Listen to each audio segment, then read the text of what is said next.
This could come off potentially as inconsiderate or even selfish, and I'm fine with all of that. If you have a qualm with me and you wait to address it when I'm bringing up something to you that you have done that may have offended me or disturbed my peace, then you do not have a problem with me.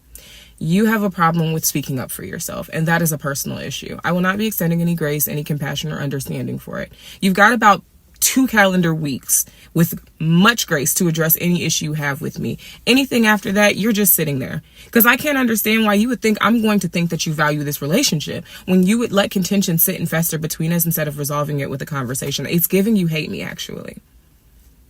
And I'm cool with that because I know how to set my boundaries. The same way I'm going to bring it up to you when it happens is the same way I'm going to let you know that you're not going to be bringing shit up to me 6 months later because it's convenient. Thanks. Ooh. She told you, didn't she? Listen, there's so many people that share this perspective. And I took the time to post it to see exactly how many people agree with this mindset. And a lot of people back this up. I honestly didn't read not one comment that had a difference of opinion when it comes to this mindset. But here are my thoughts.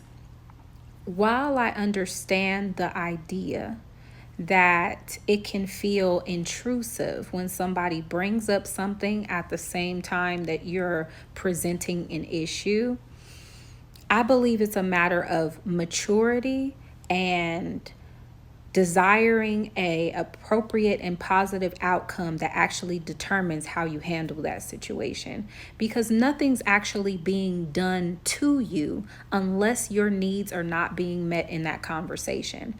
Now, if your needs are not being met in that conversation, then you present that as an issue and you take care of it at that time. But the idea that there are rules, let's say, to how you should have a conversation. Don't get me wrong. These things are talked about amongst psychologists all over the world, and they're published in books for your understanding.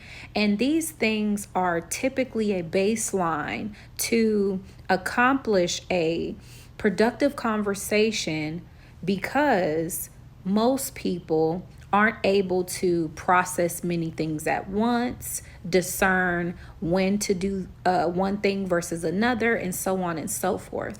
That doesn't mean that there's only one way to do it. It means that there is a way to do it that typically gets the needs met at the time. But the truth of it is, in a lot of conversations where you present an issue and let's say the person you're presenting to meets your requirements, validates you, apologizes, or whatever you need in that moment.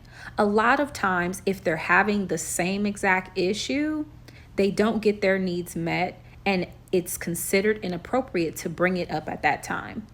I would argue that, again, this is a matter of maturity, honestly, because I logically can't understand why a person would bring an issue to another person and not be mentally open to the idea that the fact that they have an issue has something to do with the person they're presenting their issue to also having an issue, because typically this is a cause and effect type problem. For example, if someone is distant and you bring your concern to someone else and say, you've been distant, a lot of times their distance is a symptom of feeling your distance.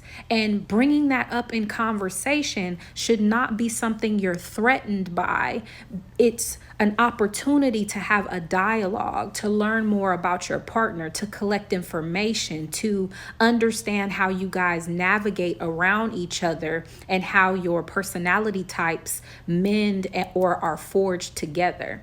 This idea that because I bring an issue to you, you're not allowed to speak on an issue, it can be a problem if you process what they're saying and they don't give you the mutual respect and the reciprocity back.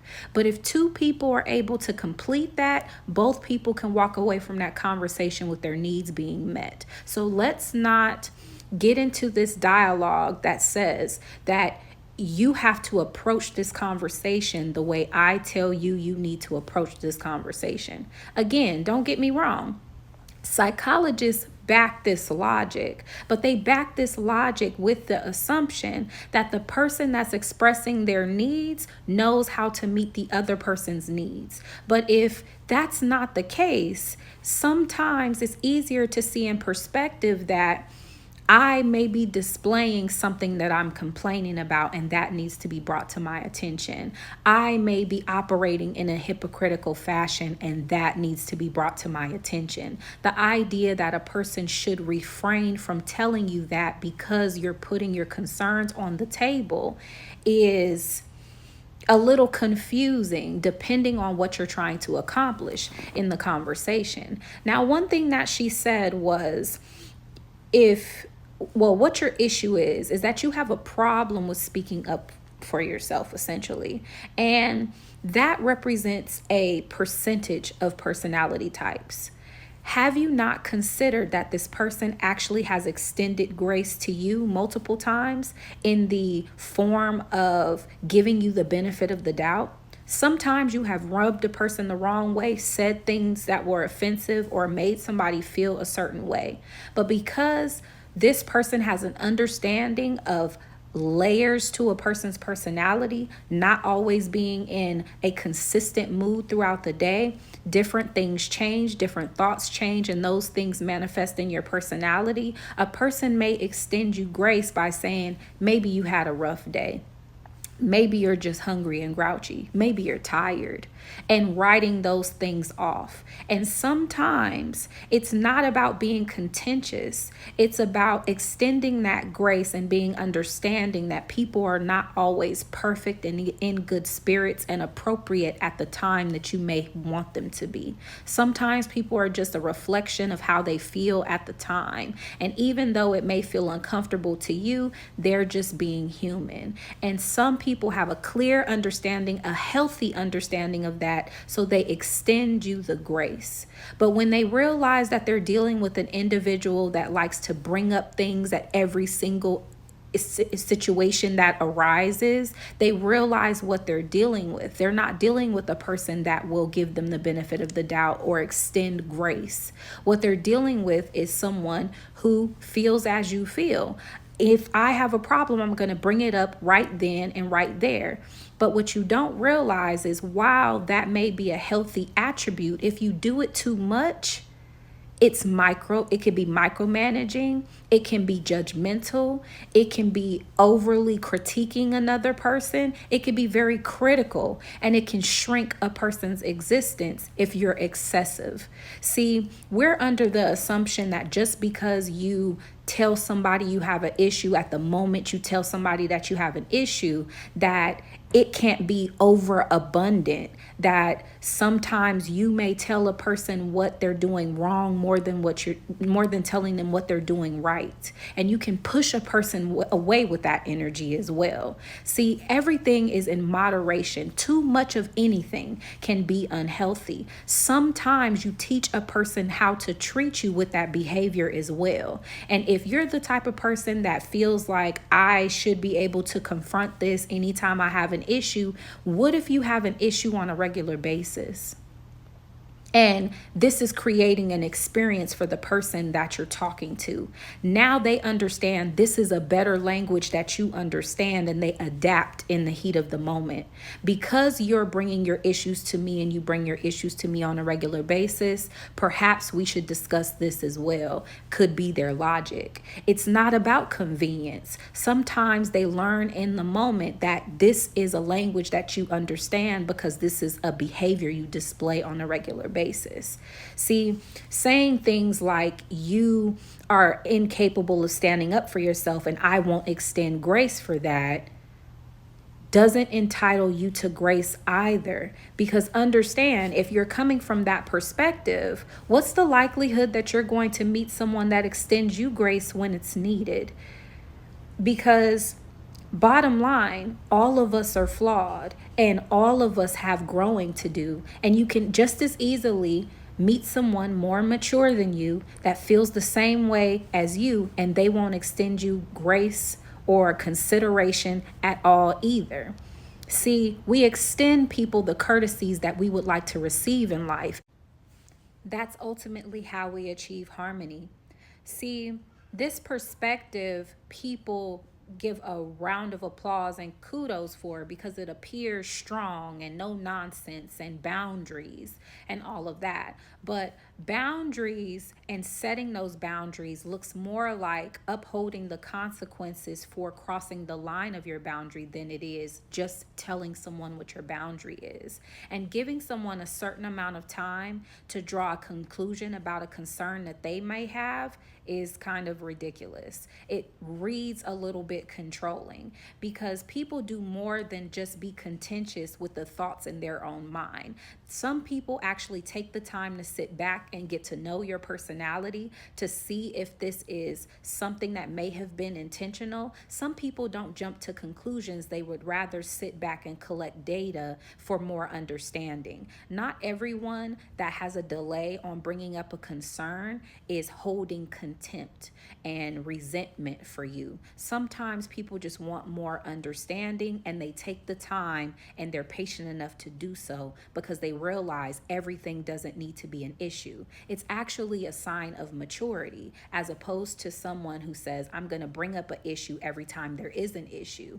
See, now that perspective, while it may get you what you want, in the same breath, it conveys someone that has no patience, someone that does not extend grace, someone that does not extend the benefit of the doubt.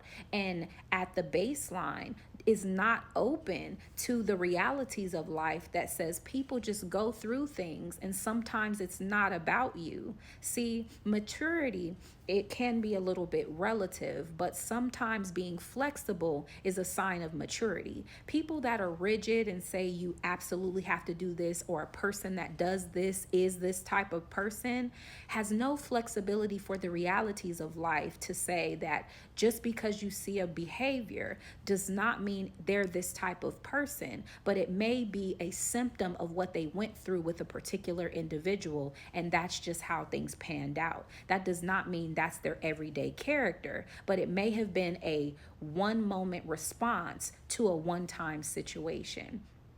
Whereas there are a lot of people that walk about and say, if you've done this, this is who you are.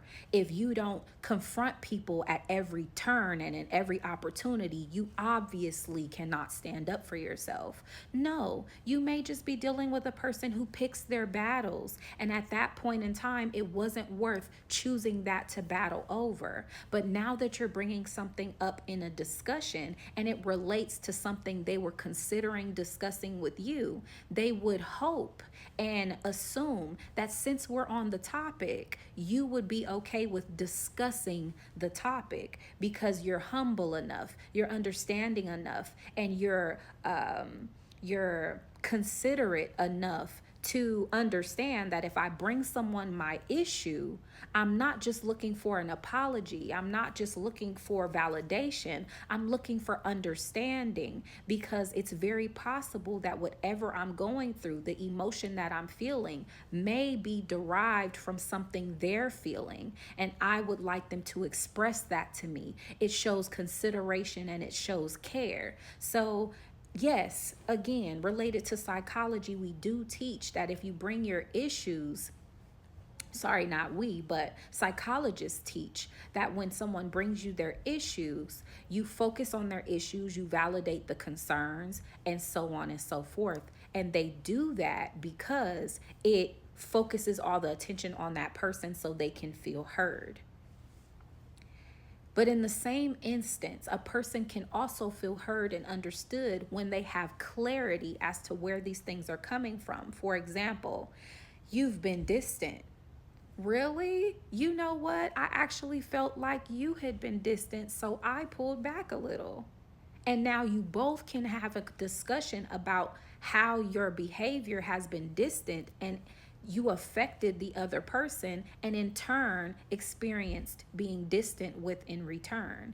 Sometimes it's not about blame and it's not about fault and it's not about an apology and it's not about validation. It's about understanding how my behavior affects you and how you respond to that behavior, and how that behavior affects me in return.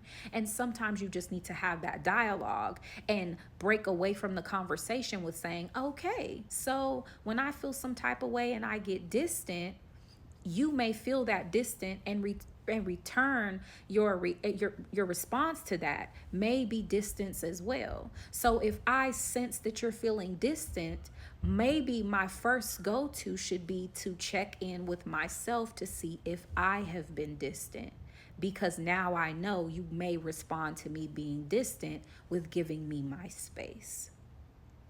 That's about maturity. It's not about trying to control the conversation, telling people what they can say and what they can't say, making rules and boundaries. And if you're doing this, this is what it means. If you're doing this, it means you're being manipulative. If you're doing this, you're gaslighting. If you're doing that, it's giving you hate me vibes. Sometimes people just need to ponder on things. People need to give a little consideration and thought and meditate on certain things. Sometimes you may feel a way and something hit a nerve, and you just need to sit with yourself to see if it actually bothered you, or is it because that particular thing happened on top of something or in a moment when you were already bothered. Sometimes you need to take that self-assessment, and it doesn't mean that you have a problem with sticking up for yourself. Sometimes it just needs to be important enough to need to stick up for yourself. And judging someone's ability to process through their filters and emotions in relation to how you choose to process your emotions is just outrageously judgmental.